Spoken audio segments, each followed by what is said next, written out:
Comancheria, savages or great civilization. Historians differ on the Comanche people, their origins, and the reasons behind their rise and fall of Comancheria. On the one hand, some historians portray the Numna or Namuna as either complete savages who rode from place to place raping and pillaging without regard to morality or common goal, or as practical people who used violence and common sense to rule over a vast area of the southern United States for nearly 2 centuries. I strongly believe historians in the second group are much closer to the real truth. To support the view that the Comanche Nation, while much different than conventional Europeans in their ways of governance, had complex and thoughtful lives and well-planned motives for their actions, let me talk first briefly about the origins of the Comanche people and perhaps debunk a couple of widely held ideas about how they came to rule the Central Plains during much of the 18th and 19th centuries. So in today's Plate of History Beans, let's talk about how the Comanche people came to be. In the past, some historians claim the Comanche evolved from savage people that scratched out a living on the Central Plains and lived desperate lives for many centuries until the arrival of the Spanish and horses in the 16th century. Most modern historians, however, understand the Comanche and their close relatives, the Shoshone, Ute, and Kiowa, started not as grunting savages, but rather split from the great Shoshone, Uto-Aztec civilizations of the Pacific Northwest, Wyoming, Idaho, Nevada, and Utah. So to discuss the origins of Comancheria, we must first look briefly at the Shoshone people and a civilization that at its height spanned a third of the United States. In fact, if we go back further in history, it's clear that the Shoshone and the Aztec people of central Mexico share common origins. We know that Aztecs and Shoshone people share this common past because the Shoshone and Nahuatl languages are nearly identical. It's hard to say why a great number of the Proto-Ute Shoshone people at some point in prehistory split, and some of them traveled 2,000 miles south to central Mexico, but that is what historians believe happened. The Shoshone, Ute, and Aztec people, and later the great Comanche, then are all related. As I say, it's hard to know exactly why the Proto-Aztec people migrated south 5,000 years ago, though agriculture was probably at least part of the puzzle. The story of how the leader of the Aztec people, guided by the god Huitzilopochtli, saw an eagle perched on a nopal or prickly pear and first settled near Lake Texcoco supports this notion. The Aztec, like the Shoshone and later the Comanche, were also great warriors and careful administrators. They eventually conquered a band of fertile land that makes up much of the present-day states of Hidalgo, Guerrero, CDMX, Oaxaca, all in central Mexico. Those areas remain some of the most fertile lands in all of North America. If you live in the United States, even though you may not know it, a lot of the produce and other food you buy comes from that part of the world. That's not to suggest that Shoshone, Comanche, and Aztec people are exactly the same. There are vast cultural differences between the many tribal groups one finds within what is known as the Uto-Aztecan language tree. Though the comparison isn't perfect, one might consider how many different European languages and cultures spring from the Latin and Greek language tree. But I'm digressing from my intentions. When I started making these brief histories related to the Old West, I found immediately that one cannot cover most of these topics in just a few minutes.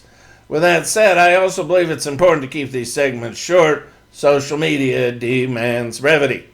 Let's return to the Shoshone and their lives before the tribe split and the Comanche people grew into a political and military force that ruled the central U.S. for over 150 years at a time when our nation, the U.S., was expanding rapidly and even as we fought a massive civil war.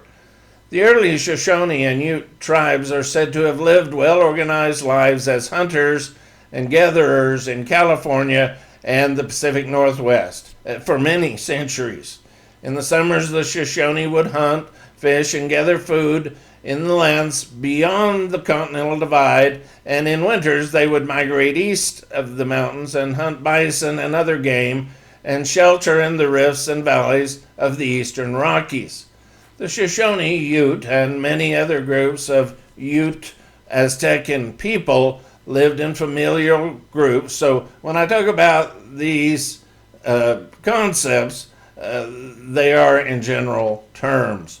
The Comanche people split from the larger Shoshone Empire sometime late in the 16th century.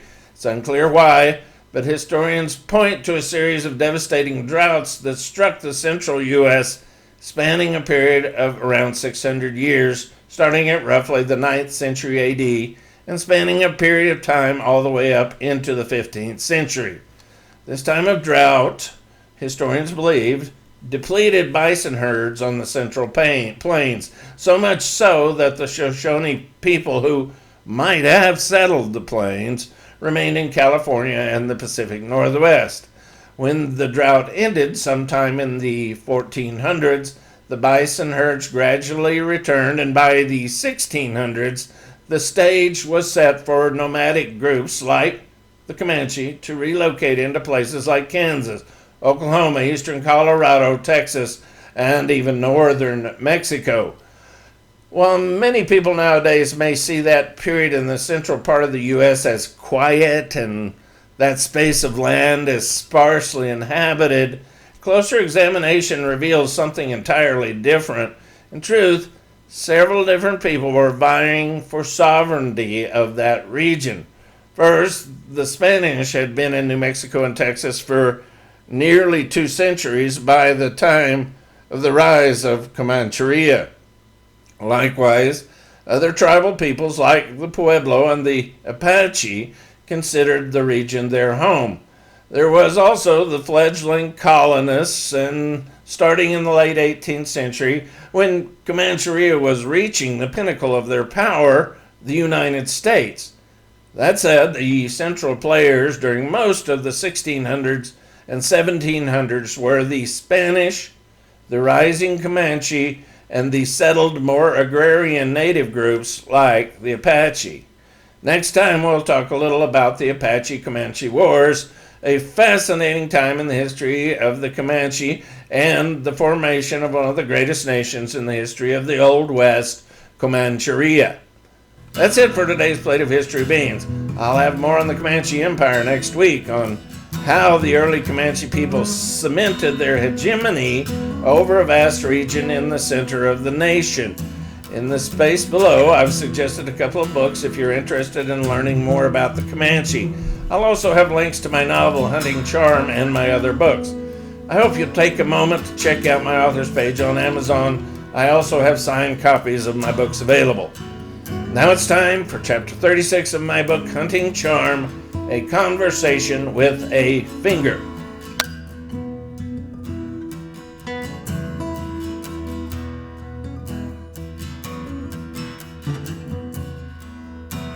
Chapter 36, A Conversation with a Finger. As Francois Martin took his pay and left the service of Theo Tarwater, the missing finger spoke for the first time. "Where are you going, Francois?" "I got to get back home." "You just gonna go on back to Lafayette? Just like that?" "Something don't feel right about this one," Francois said. "I had the drop of him, and the fellow's seen me. This ain't no time for pride." "True, he got us, but can't no man find luck like that twice." "What about my wife and children? What if this man kills me? I can't even draw my gun without my finger. Son of a bitch cut me clean off. Fellow needs a lesson shown off. I won't stand for it. Francois looked down at the blood-soaked rag wrapped around his right hand. You gonna leave me back there? The finger continued. Might just as well leave your pecker as leave me, because you ain't gonna be the same now I'm gone. The ghost finger sent an itch to his brain. Here, go on and scratch. Feel that?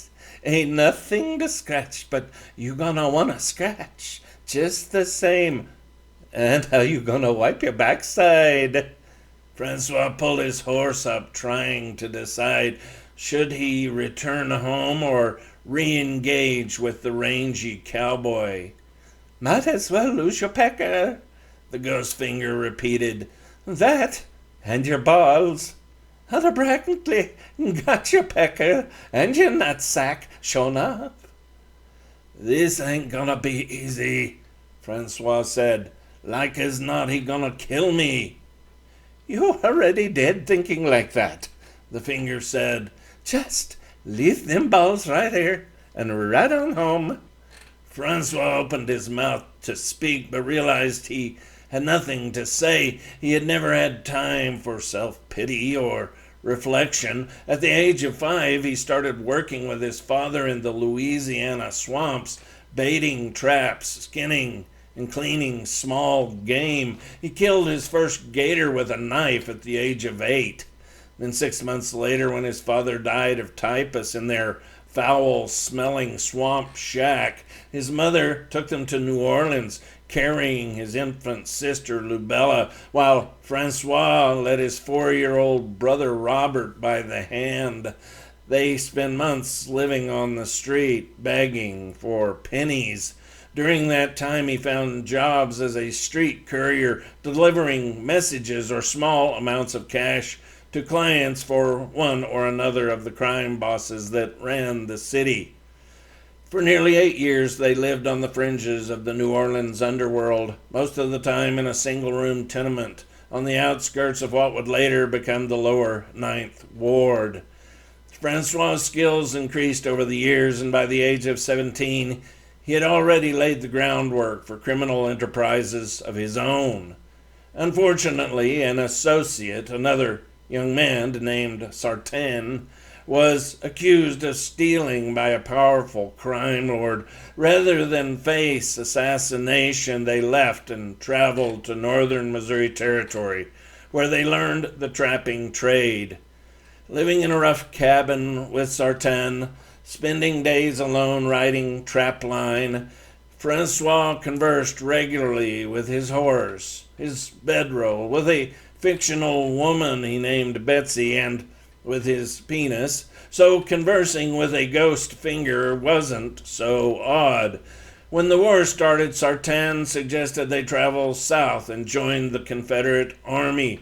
A few weeks of skirmishing, trudging through mud, and the first battle at Bull Run, however, made it clear to Francois he didn't belong there. Even though he had always passed for white, his mother was Creole. He had joined the war following Sartain, but the sight of men dying brought the realization that he had no affinity for the Confederate cause. One night with Sartain and another soldier, they slipped away. He returned to New Orleans, a wad of Confederate script in his clip and about $20 in gold in his pocket. He found his mother, but within 6 months she was dead of heart failure at 42.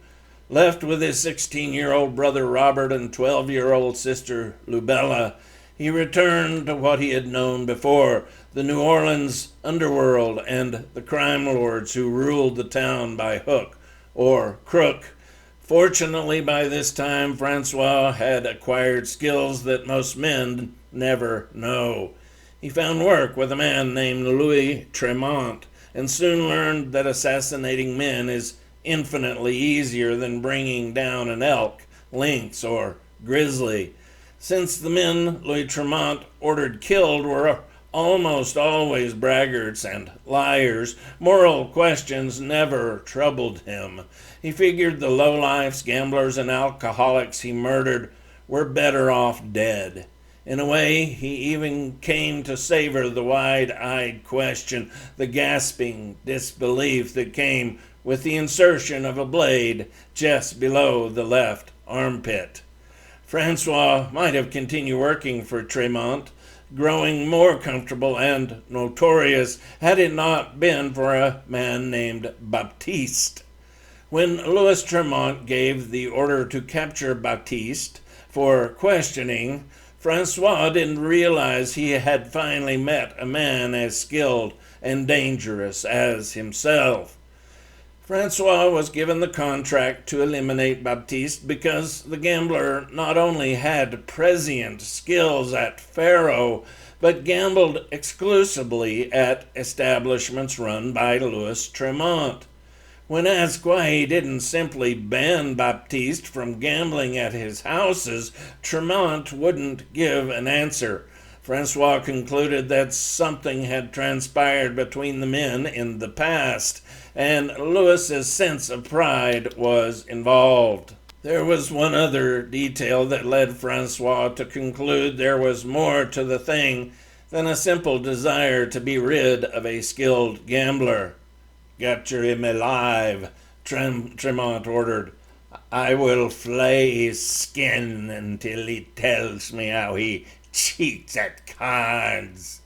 So, despite misgivings, Francois had never been asked to capture a man alive before. He began shadowing Baptiste. He soon learned that the tall gambler with his flamboyant cape, tremendous mane of silver hair, and perfectly trimmed goatee, loved to tell stories. Baptiste's tales were so engaging, Francois soon wondered if the man used them to distract card dealers. More than once, Francois found himself enthralled by one or more of Baptiste's tales about his exploits as a riverboat gambler. Baptiste had one rambling monologue of how he fought alongside Andrew Jackson in the Battle of New Orleans. The tale stretched the imagination in that Baptiste seemed extremely fit for someone in their 70s. Even so, when the bastard, as Baptiste was also known, spoke in his resonant southern voice, no one bothered with calculations. Indeed, most of the listeners weren't even certain when the War of 1812 started or ended. To prop up his tale, Baptiste kept an illustration clipped from a newspaper wrapped in a cotton handkerchief. During his story, he would carefully unfold the grainy black and white artist's rendering of a young man laying bravely on the ground, holding his cap in the air, as a handsome Andrew Jackson, gesturing with his sword, urged his troops into battle.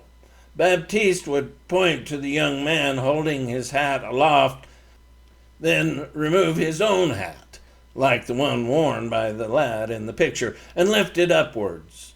Then in a magnificent voice emulating Jackson, he would bellow, "Drive the damn redcoats home, men!" At that point, everyone assumed Baptiste was the youth in the illustration. Even Francois saw a resemblance between the young man and the aging gambler.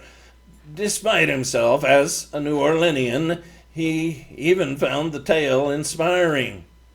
When he heard the story the first time, Francois didn't notice that Baptiste never expressly stated he was the youth, though one of the rapt listeners always asks, "That young man there's you?" The clever gambler shrugged, rolled up the sleeve of his left arm, and displayed a large scar on his bicep. "I took a ball right here that afternoon. If you rub it, you can still feel the British shot." At that point, Baptiste encouraged one or two of the men to feel around until they located the lump. Then, with an actor's swelling intonation, Baptiste would say, Many a good New Orleanian died that day, but a damn good many more redcoats. And with a second flourish of his hat and a chorus of hoots and huzzas, the listeners were convinced Baptiste had fought and nearly died at Andrew Jackson's side. Francois saw Baptiste repeat his performance on 3 different occasions, each time at one or another of Tremont's gambling houses. After one telling, Baptiste went on to win an enormous sum of money cleaning out the house and other players, some sent by Louis Tremont to observe the bastard's play. The losses that night prompted Louis Tremont to call a meeting the following morning. Known for his temper and enraged by what had transpired the previous night, Tremont pulled a gun and shot one of his dogs for pissing on the floor. When one of the lackeys in attendance remarked that the dog had been whining to get out, Tremont pulled his gun a second time and for a long moment seemed ready to shoot the man. "I don't pay you to remark on the treatment of my goddamn dogs." Tremont waved the pistol in the man's face with the hammer cocked. "I pay you to win at faro and catch card cheats like that damn bastard." With that, Tremont discharged the gun alongside the man's ear, causing the poor fellow to slip in the puddle of dog's blood. A moment later, dignity fully destroyed, the cowed gambler, covered with the dog's blood and urine, asked to leave.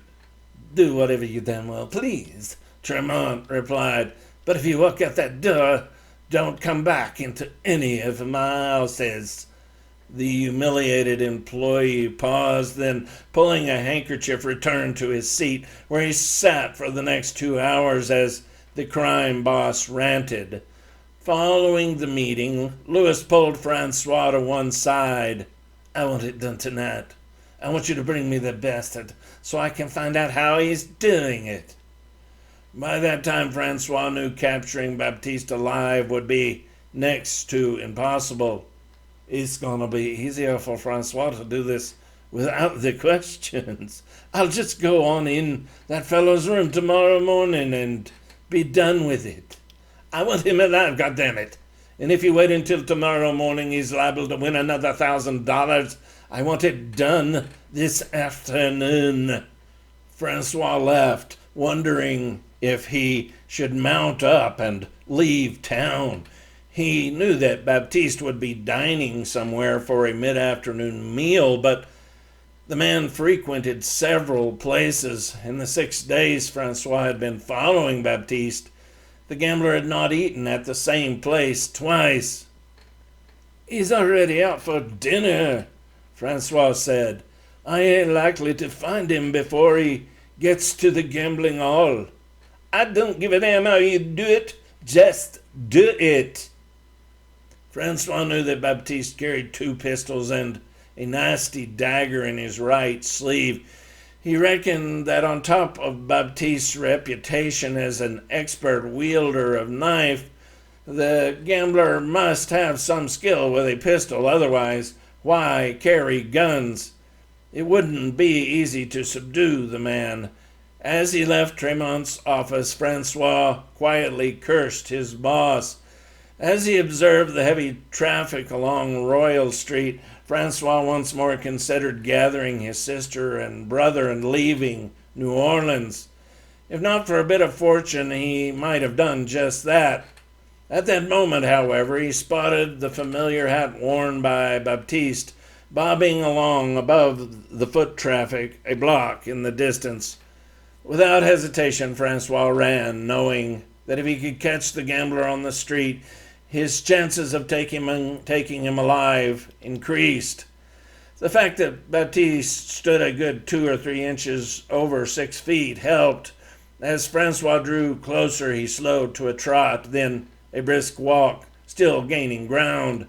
Baptiste turned left and stopped for a moment to peer into a Creole eatery at the corner of Royal and Dumas. The fare offered in the restaurant didn't seem to suit the tall gambler, and after a moment he continued strolling toward Bourbon Street. Francois slithered through the crowd, aware that one of Tremont's gambling establishments stood at the corner of Dumas and Bourbon. Could it be that Baptiste had already taken his afternoon repast and planned to make an early start at the tables? Then it occurred to him that the gambling hall, whimsically called Lafitte's after the famous New Orleans pirate, would make a perfect spot to capture and sequester the bastard. Francois was now within a few feet of Baptiste and said, "That's one fine hat you're wearing." The tall gambler regarded Francois and spoke in his sonorous actor's voice. "Thank you, my good man." "I tell folks about how that hat was worn in the battle of with General Jackson." "Yes, well," Baptiste turned now, his hand slipping casually to his right side. "Yes, I wore a similar hat to this one many years ago in the Battle of New Orleans, though that hat, of course, is packed away with my other special belongings at my family home in Lafayette Parish." "That's one fine story. Oui, I tell you," Francois exclaimed. "Well, thank you." Baptiste bowed slightly, his right hand casually disappearing behind the lower right flap of his jacket. "I tell the story often, I suppose. Still, when one reaches my age, it's permissible to speak now and then of one's glorious youth." "Let me buy you a whiskey." Francois bobbed his head, grinning broadly in a doltish way, motioning toward the door of Lafitte's. "I was seeking somewhere to have a bit of nourishment. Have you any suggestions?" Suddenly the older gentleman's hand appeared from beneath the right flap of his jacket, but instead of a pistol the man had a small hook. In a split second the bastard had placed the thing strategically between Francois's legs, the point pulling at Francois's testicles. "Careful there!" In a hiss the old man spoke, his voice losing its usual southern honey. "I know who you are. Your name is Martin, and you work for Mr. Louis Tremont. If you give me that dreadful knife you carry in your boot, I won't skewer your nuts." Francois paused, then lifted his right leg and pulled his blade from its scabbard. A split second later, Baptiste stepped back, Francois's knife in his pocket, and the hook already concealed beneath the flap of his jacket. "You must know by now that I carry a pistol in this right pocket. I make certain the gun is highly visible, but you shouldn't make the mistake of imagining it is my only weapon. I haven't survived this long traveling the great river, gambling in every hall along the way, by being an easy target. You are not the first man sent to end my life, but I don't believe you are my enemy. Please come with me." Without a backwards glance, Baptiste turned and started walking up the street.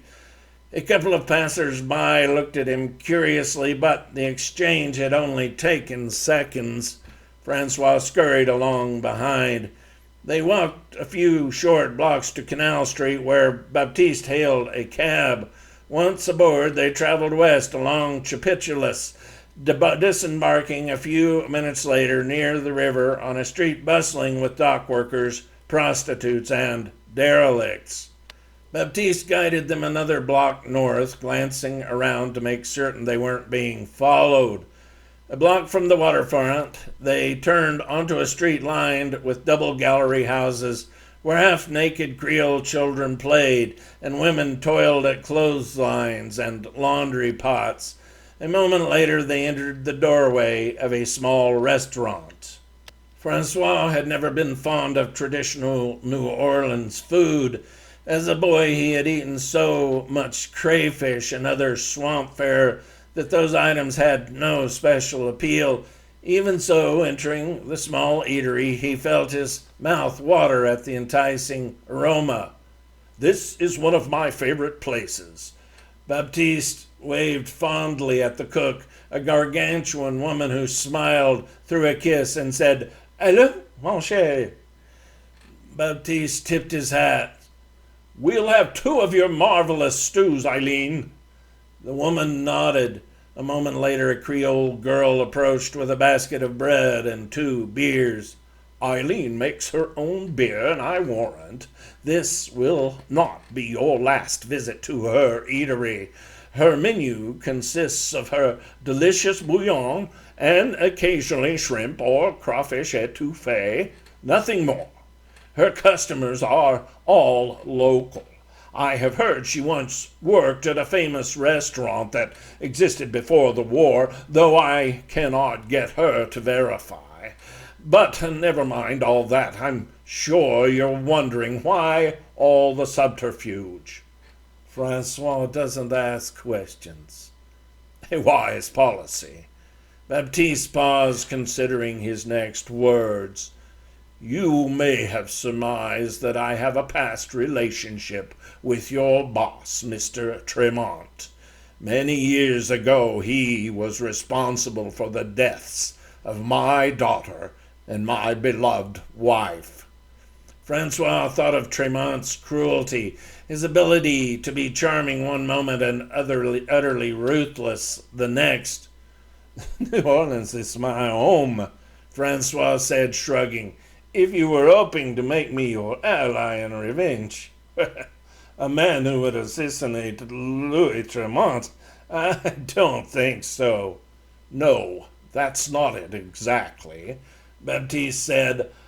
"I'm only asking you to help me get into the same room with him. Once there, I will do the rest." "Sounds risky. What about McCraney? He is always with Tremont." Louis Tremont had a bodyguard named McCraney, an Irishman that everyone agreed had no equal.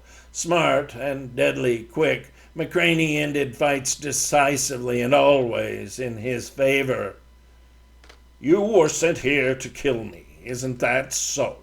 Baptiste asked. "No, I was to capture you alive. Tremont wants to know how you win so dependably at cards. He plans to torture you for an answer." "Ah, that's what he told you, is it? It's much more than that, but I won't repeat the tale. It is long and woeful." Francois has time. Tremont paused, then nodded. "No, perhaps if things go as planned another time. Let's talk about this evening. It seems my request will be easier to execute than I thought. Since Tremont wishes to have his pound of flesh, we can simply make him believe that you managed to capture me. When he enters the room, I will dispatch him quickly. Then, if God wills it, the Irishman as well. Or him, me. Either way, you won't be implicated." Francois considered Baptiste's proposal. At first he withheld his answer. He had learned not to make hasty decisions. Could he trust Baptiste? He waited until the meal arrived and savored the excellent Creole stew and sweet, locally brewed ale. Finally, as he wiped away the last drops of the exquisite bouillon from his lips, Francois spoke. "What happened to your wife and daughter? I know you would rather wait and tell it later, but it may sway my decision." The bastard took a deep breath. When he spoke, the man that normally relished telling grand tales of past exploits shed his actor's demeanor. "My daughter, my beloved girl. Tremont desired her. She went with him innocently, and I was foolish. I didn't believe Louis was so craven in his desires. I was a fool to trust him. Baptiste paused, then said, "When she arrived back at our home, broken, my perfect flower, innocent until that night, I learned that Tremont had used her like a common whore." Baptiste went on to explain his daughter's suicide, then later his wife's devolution into madness. When he finished, Francois Martin looked across the table and saw someone different than the overbearing braggart who told tales of his youthful exploits alongside Andrew Jackson. Instead, Baptiste looked pale and gray, a man lost in time. "The food is all I said it would be, is it not?" Baptiste asked, his voice still husky with emotion.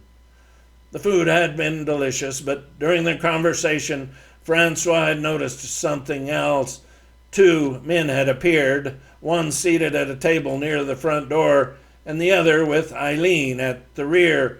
Both men were stout, French perhaps, with dark hair, black eyes, and the muscular shoulders of longshoremen.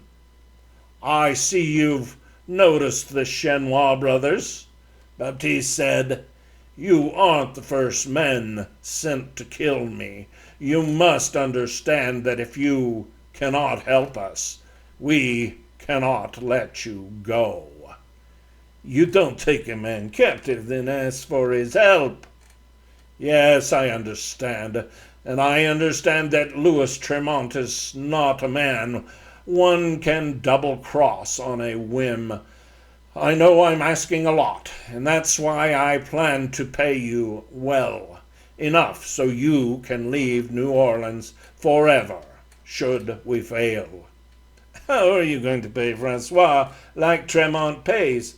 I got children to feed." Francois thought of his brother and sister. He also had a child by a Creole woman. Leaving New Orleans would be a complicated matter. "I mentioned my family home in Lafayette Parish. I own a good deal of land there, family land. My daughter and wife are both dead. I have no heirs, and I won't be around much longer. In truth, I will likely die tonight. In exchange for your help, I will give you a large home with many acres for growing cotton, barns and other buildings, everything you need to live comfortably for the rest of your life.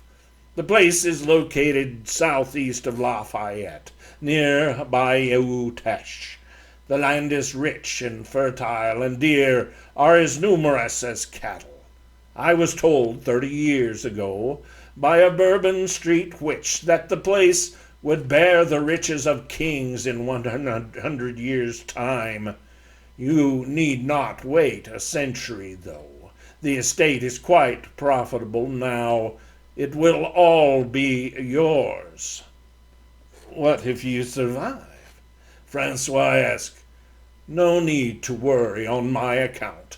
If I manage to survive, I have a considerable amount of money saved, a small home in Mississippi, and my gambling skills. I never cheat at cards, by the way." Francois Martin considered his options, the two men guarding both exits, the offer of land in an area he knew to be excellent for farming. "What if McCraney kills us both?" Francois asked. "Firstly, you will simply be there as Tremont's agent, so that should be your main defense. However, the Chenois brothers will follow us. These men are well known to me. They may not possess McCraney's fighting skills, but together they are formidable. I have made similar deals with them, like yours, for other land in Arkansas. When I put my knife in Tremont's heart, give a whistle, and these men will come running." The decision was an easy one. For some time, Francois had hoped to be free of Tremont. His boss had come to represent everything he disliked about New Orleans. He didn't want to spend the rest of his days as a fearsome shadow behind Louis Tremont. There had been a time when Francois thought that successful men must have some goodness in them, otherwise, how could they prosper? New Orleans had shown him differently. Tremont and men like him had taught Francois that good men often fail, while predators like Tremont win by using others, then destroying them. In that moment, sitting in the tiny restaurant in a nondescript neighborhood alongside the great muddy river, Francois decided he would not wait for Tremont to destroy him. So I will pretend I have captured you, and Tremont will come with questions. What if he brings others, more than just McCraney? It is likely he will bring more than just his bodyguard. However, I know, and you may know as well, that Tremont takes pleasure in the use of his tools of pain. Unless he is changed, he will arrive with others, but will send them out when he feels secure. It may be that I will have to endure some of Tremont's torture before that happens. The bastard spoke the words calmly. Hopefully I am not rendered unconscious. At any rate, I will endure what I must. And once Tremont dismisses all but McCraney, I will strike. You will be bound, and Tremont will check you carefully for weapons. I will retain a pair of small blades. Do not concern yourself about it. I carried the same knives for 2 years inside the Treme jail, and they were never found. As for the bindings, they will be no problem. If you are concerned your weapons might be taken, here is a dagger. From nowhere, Baptiste produced a wicked-looking stiletto, which he slid across the tabletop. Notice the small barbs on the top of the hilt. Pull back the sleeve of your blouse. Attach it to your skin, just so. Baptiste ran a finger along the bony ridge just above Francois's wrist. Francois felt a slight prick as Baptiste set the hooks into his skin. Like this, the gambler said. The knife wrapped itself around Francois's arm, and when he pulled his sleeve back, Francois found that even when he ran his hand along his forearm, he could hardly feel the knife. It has disappeared. I won't need that blade. My knives are even more well hidden. It is said that the gift of a blade has some significance in Creole society. It is a sort of brotherhood. You are half Creole. Isn't that so? Baptiste asked. Yes, Francois nodded, still rubbing his arm. I have a few documents we must sign, papers you will present to Mr. Henri Bozarth at the First Bank of Lafayette. He will certify transfer of the property we discussed. As I said, it matters little to me at this point if I live or die. Little in this world delights me, only, on occasion, the cards. I'm left only with dusty memories. If we are successful, or if we fail tonight, this will be our last meeting. Baptiste waved his hand, and a moment later a clerkish-looking man appeared. From a leather portmanteau, the man produced several legal documents, a quill, inkwell, and other accoutrements for the transfer of Baptiste's property in Lafayette Parish to Francois Martin. A few minutes later, documents signed and properly sealed and placed into a neat leather wallet which the clerk gave to Francois, they left the restaurant. They took a cab back to Marigny and entered a small warehouse where Francois tied Baptiste to a chair. A messenger was dispatched, and at around 8 p.m., Tremont, accompanied by McCraney and 2 other men, arrived. You know the people who own this building? Tremont asked, looking around the dark warehouse. Yes, it is a very safe place, Francois said. We won't be disturbed. Tremont took his time, spreading his tools slowly upon a table near where Baptiste sat tied. As he did, McCraney spent 2 full minutes checking Tremont's bindings and searching him for weapons.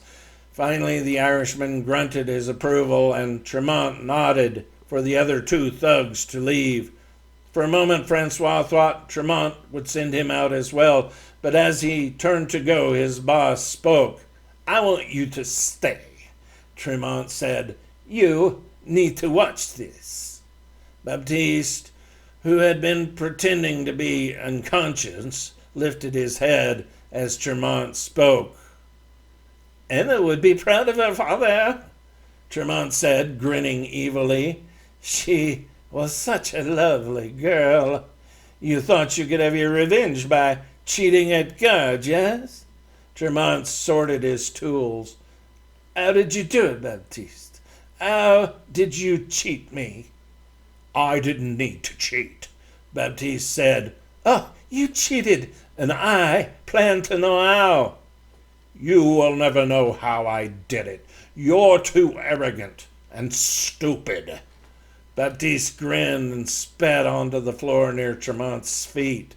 Tremont nodded his head. Americans, you really are something. The event happened in the blink of an eye. One moment, Baptiste was seated in the chair, and the next, he had thrust a small dagger into Tremont's neck. A spray of blood hit the far wall. McCraney reacted immediately, but as the hulking Irishman approached, he completely ignored Francois. Before he could react, Francois buried a stiletto into McCraney's back, just below the clavicle, into the thick artery near the heart. The Irishman turned, swinging, but Francois ducked away. A second later, the Chenois brothers were in the room, pistols drawn, but they weren't needed. McCraney swayed, then crumbled to his knees. Your debt to Tremont is paid, Baptiste said, looking at the Irishman. McCraney nodded, his thick chest heaving. A moment later, the Irishman, like his boss, Tremont, lay perfectly still. Baptiste's plan to kill Tremont could not have gone better. That night, in the basement of a New Orleans bar, Francois learned that one should never believe, as Tremont had done, that he is invulnerable to the hand of fate. Baptiste, perhaps because of the price he had paid, the loss of his wife and daughter, had made an ally of fate and forgetfulness. 7 years later, riding along, discussing things with his missing finger, Francois Martin decided that he must have revenge. No country rube could best the famous Francois Martin. Somehow he had forgotten Baptiste's lesson that no man knows when the fingerless hand of fate might appear.